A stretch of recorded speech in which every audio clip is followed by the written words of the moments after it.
शिवाजी भोसले द्वितीय मराठा साम्राज्य बाद में कोल्हापुर के शिवाजी भोसले प्रथम मराठा के पुत्र थे। छत्रपति राजाराम प्रथम और उनकी पत्नी ताराबाई।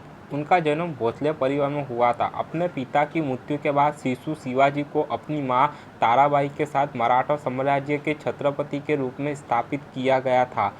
1700 में रिजेंट के रूप में सेवा की। उनके चचेरे भाई शाहू प्रथम ने 1707 में मुगल से रिहा होने पर ताराबाई को सफलतापूर्वक चुनौती दी अगला छत्रपति बनने के लिए। इसके बाद ताराबाई ने कोल्हापुर में एक प्रतिद्वंदी अदालत स्थापित की।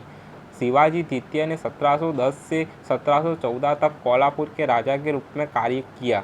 उस समय उन्हें एक बार फिर उनकी सौतेली मां राजसबाई ने पदच्युत कर दिया, जिन्होंने अपने बेटे को राजा बनाया। कोल्हापुर सिंहासन पर संभाजी द्वितीय 14 मार्च 1726 को चेचक से शिवाजी की मृत्यु हो गई। जब शाहू जिनके सिंहासन पर कोई पुरुष अधिकारी नहीं था ने एक पुत्र गोद लेना चाहा, तो ताराबाई ने 1740 के दशक के अंत में खुलासा किया कि शिवाजी द्वितीय मनोहरोपंत राजाराम द्वितीय नामक एक पुत्र के पिता बने, जिसे पलटन के निबलकारों ने अपनी सुरक्षा के लिए पाला था। शाहू ने राजाराम द्वितीय को गोद लिया, जो शाहू की मृत्यु के बाद शाहू के उत्तराधिकारी के रूप में छत्रपति बने। पेशवा और ताराबाई के बीच राजनीतिक संघर्ष के कारण 1752 में 17 छत्रपति की अपनी वीरता से समाप्त। पेशवा के अधिकार को अवैध करने के लिए ताराबाई ने रामाराम की शपथ का दिखावा किया।